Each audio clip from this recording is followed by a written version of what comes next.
$170,000 per job saved or created. This is according to the government's own estimates. Let's hear Baron Hill defend that instead of trying to trash me, take words out of context. Let's hear Baron Hill defend how we can spend $370,000 of our children and grandchildren's money, borrowing that money from countries like China to create a job. Again, if you ask these people that had their job saved or created whether they'd rather just have Uncle Sam cut them a $50,000 check, it would have saved us all a lot of money. Now, I'm not advocating that, but it just speaks to the excesses that we've seen over recent months. And for those who are outraged right now, outrage is a positive emotion.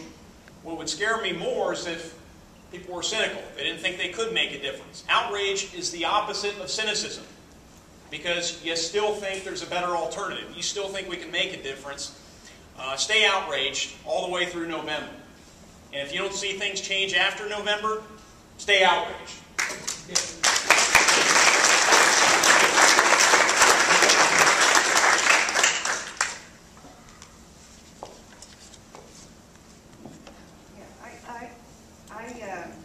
You have my vote, Todd, because I will not vote for Baron Hill.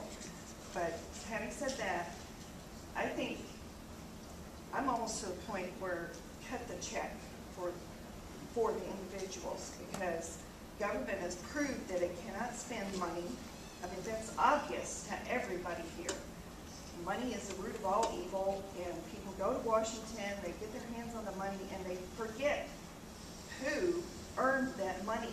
And that's the basic problem of right now. We need to reduce government. We need to eliminate income taxes or reduce the taxes, because I'm facing a problem because taxes are going to pay for abortions, and I'm going to have to go to jail.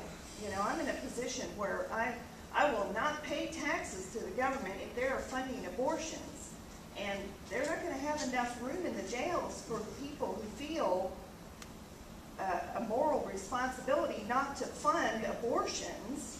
That, you know, it puts ordinary law-abiding citizens in a position where they have to break the law or they have to go to jail. You know, that's not. Maybe I didn't say that right, but you know. You're putting tax-paying citizens in the position of having to support something that they morally disagree with, and a lot of people do. It's a moral decline that our country is facing, and I'm not talking about religion, I'm talking about a moral decline. And if we followed the golden rule where we treat others the way that we want to be treated, it wouldn't be this way. So the basic problem is not an economic problem, it's a moral problem. And if we send you to Washington, are you going to stay connected with us? Are you going to stay connected in that way where you're going to treat us like you want to be treated? Great question. When you get to Washington. Thank you so much. Oh, I have my list. Mike Mike's just an authority figure. I felt like I had to grab the mic from him. First, your passion for this issue is one I share. Nothing could be more fundamental from my perspective than ensuring that the right to life is preserved and protected. And I sit on the board of directors of a pro-life ministry. It's a cause that's important to me. Occasionally, my wife and I will do some free legal work for people who want to adopt to help. It's our little way of advancing the pro-life agenda. I will be a strong voice and a strong vote to ensure that we continue to protect the least vulnerable in every way, and that includes the unborn.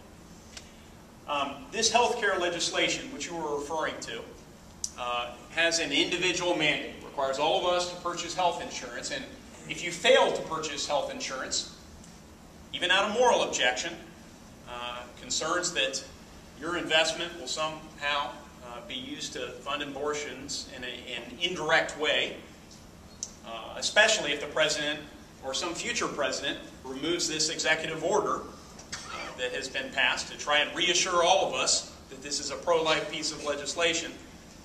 well, then you can be sent to jail. That's pretty. How can they do that? That's pretty serious stuff. Yeah. How can they do that? Well, they have a law that says everyone has to purchase health insurance, and they have a fine. And the worst case scenario is that if you don't pay the fine, somebody knocks on your door, says, hey, when are you going to pay the fine? Well, I haven't gotten around to it yet. They keep knocking on your door, and ultimately, they can, and so, we don't know how this is going to play out. We don't know how this is going to be exercised. We don't know whether that piece of legislation will change in some way. But I'm not real comfortable right now about how it reads. So I will be a voice to first protect the unborn, and then you speak to a larger issue here, which is just the moral climate of Washington, of the members of Congress, and ensuring that they don't lose their way. And we can ensure that we don't lose our way through a number of different avenues. My wife is important to me. She helps keep me on the straight and narrow. My faith is important to me. The reputation I have amongst my peers, my friends, and my constituents will be important to me. And then ultimately, mixing with those you serve is fundamentally important because they can hold you to task. If they are unhappy with the way you're carrying out your office, if they have lost trust and faith in you and they don't believe that your votes are in any way advancing the values that they hold dear, it's important that you be able to stand in front of them, try and explain your votes, and I pledge to you, I'll keep doing stuff like this as a member of Congress.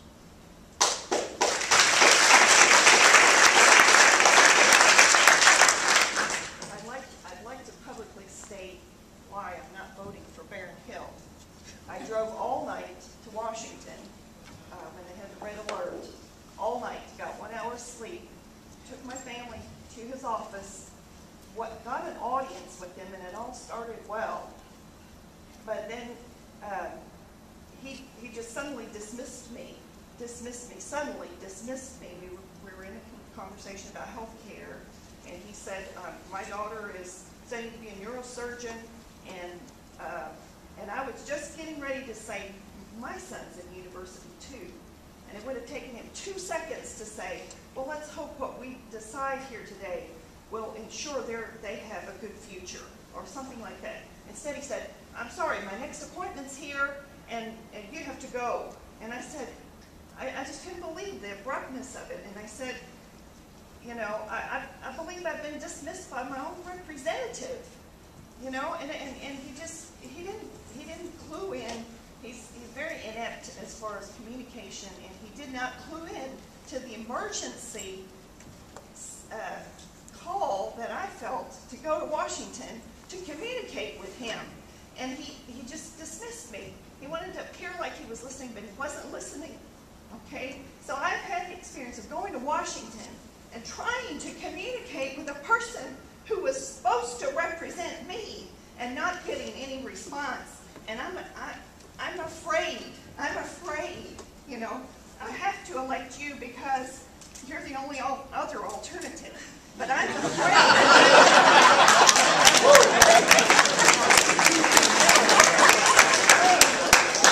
of what happens to people when they go to Washington and there's no communication. There's no communication. There's no commitment to communication. When somebody cares enough to drive all night to pull your daughter out of school and take your whole family there because you're concerned, and then they don't listen. So this is what we want to get out of Washington, is this kind of mentality and this kind of caliber of person.